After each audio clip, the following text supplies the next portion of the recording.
ಸೀತಾ, ಬರಗಾಲದ ಬೋಡಿಯಿಂದ ನಡೆಸುವ ನಿಮ್ಮ ಚಿಂತೆಯನ್ನು ವಿಚಾರಿಸಿಕೊಂಡು ಹೋಗಲು ಬಂದೆ.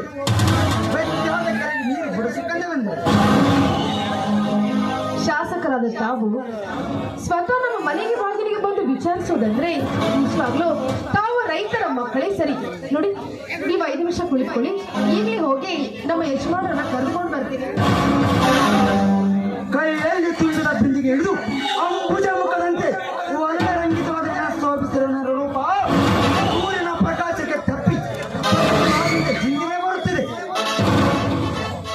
ಏನಿಲ್ಲ ಸೌಕರ್ಯ, ಈ ನಿಮ್ಮ ಮಾತಿನ ಅರ್ಥ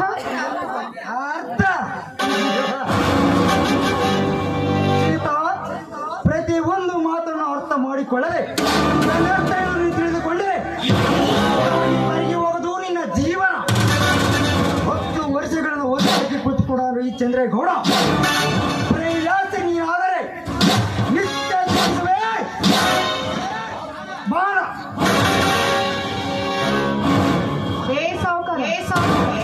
ಪ್ರಾಣರಾಶಿಗಾಗಿ ಮಾನವನ ಕಳೆದುಕೊಳ್ಳುವ ಹೆಣ್ಣಲ್ಲವೋ ಈ ಸೀತಾ? ಶ್ರೀರಾಮನಂತ ಸಿದ್ದರಾಮನ ಕೈ ಹಿಡಿದ ಇವಳು ಕಲಿಯುಗ ಸೀತೆ. ಅಷ್ಟಿಲ್ಲ, ನನ್ನ ಗಂಡ ಕಟ್ಟಿದ ತಾಳಿಯನ್ನು ನೋಡಿ ಮರ್ಯಾದೆಯಿಂದ ಹೊರಟು ಹೋಗಲಿಲ್ಲ. ರಾವಣನಾದ ನೀನನ್ನ ಗುರುತಿಸಿಕೊಳ್ಳೋದಕ್ಕೆ ಶ್ರೀರಾಮ ಬಂದೇ ಬರ್ತಾನೆ, ನೆನಪಿರಲಿ. ಶ್ರೀರಾಮ ರಾವಣ ಸನ್ಯಾಸಿಯಾಗಿ ಬಂದು ಸೀತೆಯನ್ನು ಅಪಹರಿಸಿಕೊಂಡು ಹೋಗುವಾಗ ಎಲ್ಲ ಅಡಿಗೆ ತಾರಿನ ಶ್ರೀರಾಮನ ಶಕ್ತಿ. ಮಾರೀಚನೆಂಬ ಮಾಯದ ಜಿಂಕೆಗೆ ಮನಸೋತ ನನ್ನ ಪ್ರೇಮದ ಮಾತಿನಲ್ಲಿ ಅಡಗಿತ್ತು ರಾಮನ ಶಕ್ತಿ. ಅಷ್ಟೇಕೋ ನನ್ನ ರಾಮ ಏಕೆ ಬರೀ ನನ್ನ ಮೈದುನ ಲಕ್ಷ್ಮಣ ಹಾಕಿದ ಗೆರೆಯನ್ನ ದಾಟಿದ್ರೆ ಅಲ್ಲಿ ಹಾರಿ ಹೋಗುತ್ತಿತ್ತು ಹಾರಿನ ರಾವಣನ ಪ್ರಾಣ. ಅವನಂತೆ ನೀನೇನಾದ್ರೂ ಮಾಯದ ಜಿಂಕೆನ ತೋರಿಸಲು ಬಂದ್ರೆ ಅಂಕೆ ಮುಗಿಯೋದ್ರೊಳಗಾಗಿ ಹಾರಿ ಹೋಗುವುದು ನಿನ್ನ ಪ್ರಾಣ. ನನ್ನ ಪ್ರಾಣ. ನಮ್ಮ ಧರ್ಮನನ್ನು ಬೆಂಕಿ ಕಟ್ಟಿಕೊಂಡು ಸಿಂಧೂರ ಲಕ್ಷ್ಮಣಗಿಂತ ಚಿನ್ನ ನನಗೆ ಹಿಡಿದು ಸಿಂಧೂರ ಲಕ್ಷ್ಮಣಾಗಿ ಬಂದು ನಡೆದರೆ ನನಗೆಲ್ಲ ಆಶೀರ್ವಾದ ಈ ಶಾಸಕನ ಮರಿ ಮುಂದೆ ರಾಮ.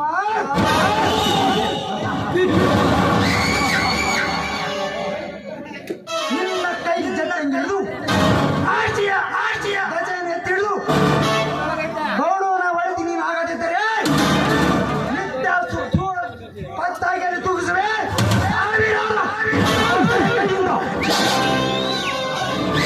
ಮುಚ್ಚೋ ರಾಕ್ಷಸ, ನನ್ನ ಕೊರಳಿಗೆ ತಾಳಿ ಕಟ್ಟಿದ ನನ್ನ ಗಂಡ ಕೂಡಲಿದ್ದರೂ ಸರಿ ಕುಂಟಲಿದ್ದರೂ ಸರಿ ನನ್ನ ಪಾಲಿಗೆ ಅವನೇ ದೇವರು ಅಂತ ನನ್ನ ಗಂಡನನ್ನು ತೆಗೆಸಿ ನಿನ್ನ ಹಿಂದೆ ಬಾ ಅಂತ ಆಸೆ ತೋರಿಸ್ತಾ ಇರೋ ಆದ್ರೆ ತೂಗುಯ್ಯಾಲೆ ಕೇವಲ ನನ್ನ ಹರಕು ಚಪ್ಪಲಿಗೆ ಸಮಾನ.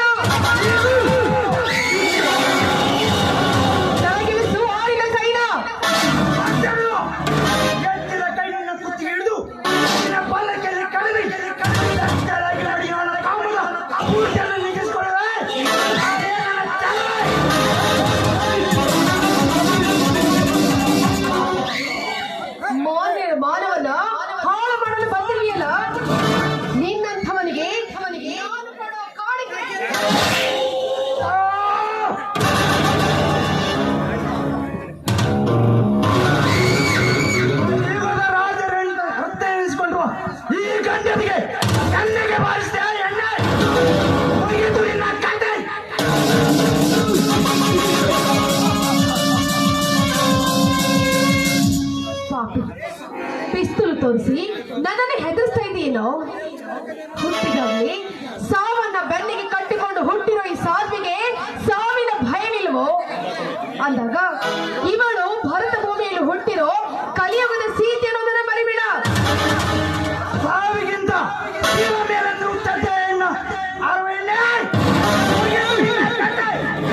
ಮಿಂಚಿಲ್ಲ. ನೀನೇ ನನ್ನ ಚಂದ್ರಮ್ಮನೆಂದು ಚೌಕೋರಿಯಾಗಿ ಹೇಳಿದರೆ ವೀಣೆದೆಲೆ ಕೊಟ್ಟು ಸ್ವೀಕರಿಸುವೆ ಇಲ್ಲ. ಮುಂದೆ ಆ ಮಾತನ್ನ ಎತ್ತದಿರೋ. ನೀನು ಈ ರೀತಿ ಹಾರಾಡಿದೆ ಆದ್ರೆ ನಿನ್ನ ನೆತ್ತರವನ್ನ ಸೀಳಿ ಬಿಸಿ ರಕ್ತವನ್ನು ಕುಡಿಯುವುದಕ್ಕೆ ನನ್ನ ಉತ್ತರಾಧಿಕಾರಿ ಮತ್ತೆ ಬರ್ತಾನೋ. ನಿನ್ನ ಉತ್ತರಾಧಿಕಾರಿಗೆ ಇದೇ ನನ್ನ ಉತ್ತರ.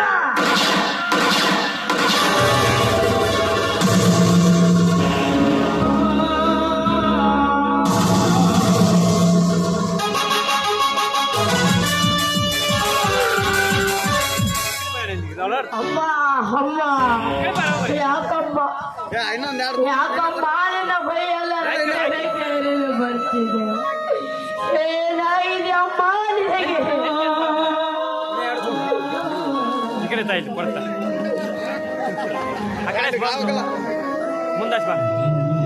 ಕುಮಾರ ಕುಮಾರ ಆ ಪಾಪಿಯಿಂದಲೇ ನೀರಿನ ತಾಯಿಯ ಪ್ರಾಣ ಹಾರಿ ಹೋಗ್ತಾ ಇದೆ ಕಂದ.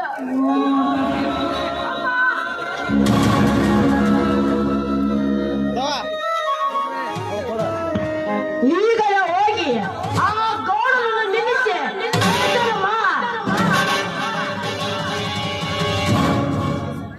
ಬೇಡ ಕಂದ ಬೇಡ. ಇಷ್ಟೇ ಅಂದ್ರು ಅವನು ಕ್ರೂರಿ. ಎಲ್ಲಮ್ಮ ಇಲ್ಲ, ಅವನೆಂತ ಬದುಕರಾದನು, ಅವನ ಗಂಟಲ ಸುಳಿಯನು, ಅವನ ನಂತರ ಕುಡಿಯುವ ಸಾಮರ್ಥ್ಯ ಎದೆ ಹಾಲಲ್ಲಿದೆ ಅಮ್ಮ. ಇದು ಯಾವ ಮರಿ ಅಂತೂ ಈ ಸಿಂಹದ ಮರಿಯನ್ನು ತಡೆಯುವುದರೆ ಅವನ ತಲೆಯನ್ನು ಕತ್ತರಿಸಿ ಹಾಕಿ ಬಿಡುತ್ತಾರೆ. ಬೇಡ ಕಂದ, ಈ ಹಠವನ್ನು ಮಾತ್ರ ಹಿಡಿಬಿಡವು. ಇದೇ ರೀತಿ ಹಠವನ್ನು ಹಿಡಿದ ಅಭಿಮನ್ಯು ಚಕ್ರವ್ಯೂಹವನ್ನು ಪ್ರವೇಶಿಸಿ ಮರಣ ಕಂಡಿಲ್ಲ ಕಂದ.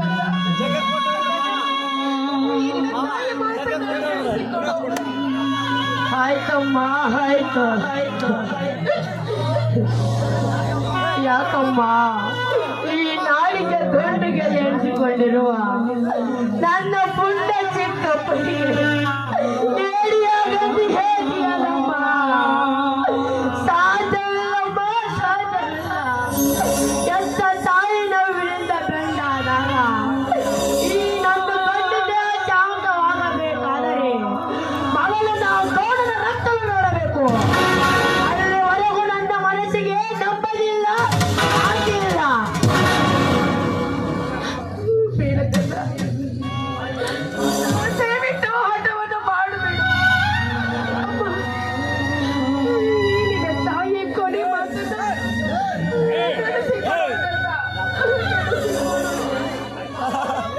ಆಯ್ತಮ್ಮ ಆಯ್ತಾ.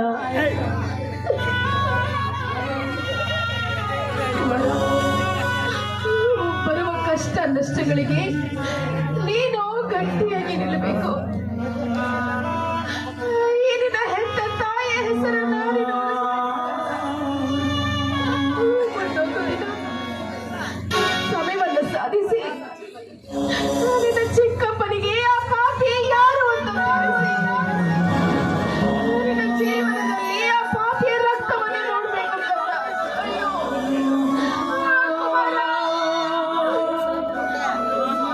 ಅಮ್ಮ.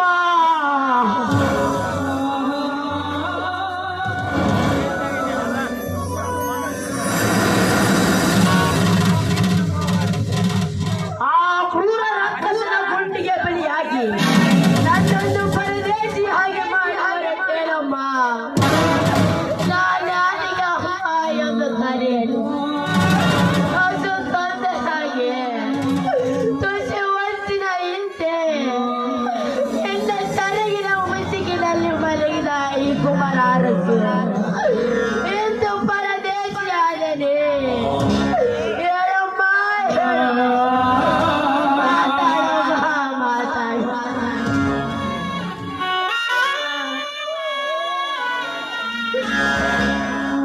ಕುಮಾರ, ಏನಾಗಿದೆ ಪಾಡಿನ ತಾಯಿಗೆ? ನೀಚರ ಗುಂಡಿಗೆ ಬಲಿಯಾಗಿ ಮಸಳದ ಹಾದಿ ಹಿಡಿದಪ್ಪ ನನ್ನ ತಾಯಿ. ಸೀತಾ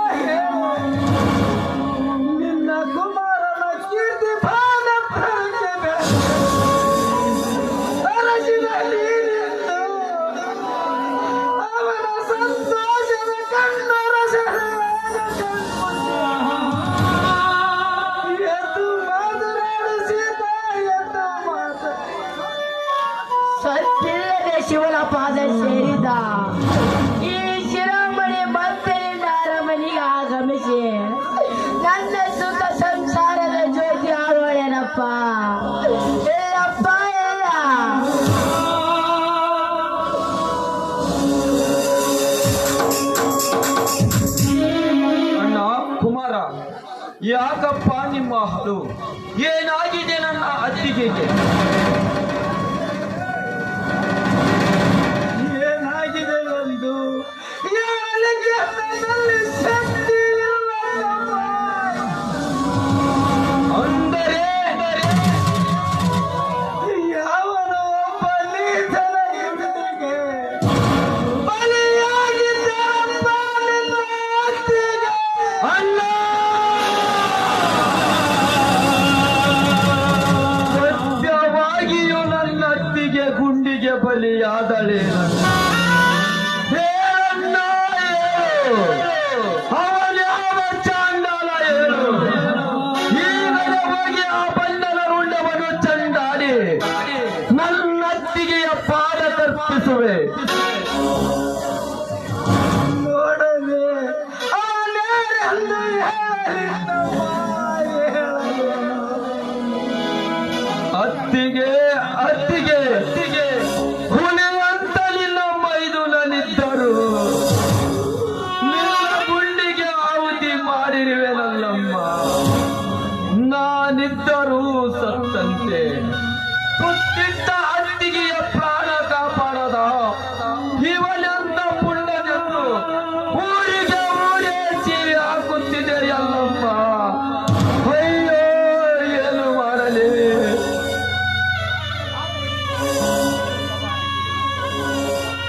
ಆದರೆ ಒಂದು ಮಾತು ಒಪ್ಪಿಗೆ, ಅನ್ಯಾಯವಾಗಿ ನಿನ್ನ ಪ್ರಾಣ ತೆಗೆದ ಅವನೆಂತ ಪ್ರತಾಪಚಾರಿಯಾಗಿದ್ದರೂ ಸರಿ, ಆ ಕಿರಾತಕನನ್ನು ಸುಡುಗಮ್ಮನ ಅರಕೆಯ ಕೋಣದಂತೆ ಓಡಾಡಿಸಿ ಕಡಿಸಿ ಆ ಸೇಡಿನ ರಕ್ತದಿಂದ ನಿನ್ನ ಸಮಾಧಿಗೆ ರಕ್ತ ನೈವೇದ್ಯ ಲೇಪಿಸದಿದ್ದರೆ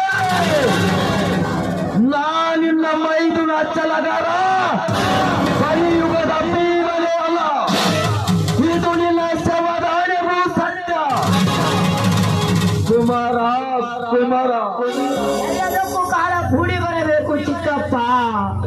ವಿಧಿ ಎಂಬ ಮಾಯೆ ಬಿಡಲು ನನ್ನ ತಾಯಿಗೆ ಮರಣದ ಛಾಯೆ ಬೀಸಿದಾಗಲೇ ನಮ್ಮ ಹೃದಯಕ್ಕೆ ಗಾಯವಾಗಿದೆ.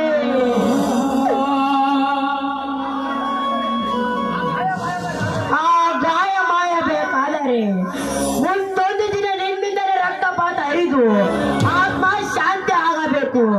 ಆ ನಂತರ ಅಪ್ಪನಿಂದ ರೈತ ಬದುಕಬೇಕು.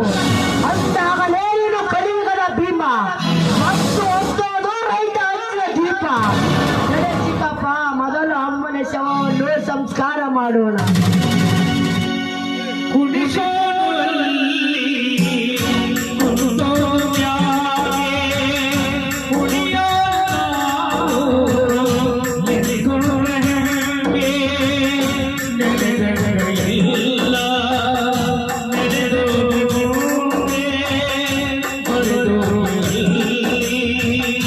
ಬೆಲೆಯಿಲ್ಲದ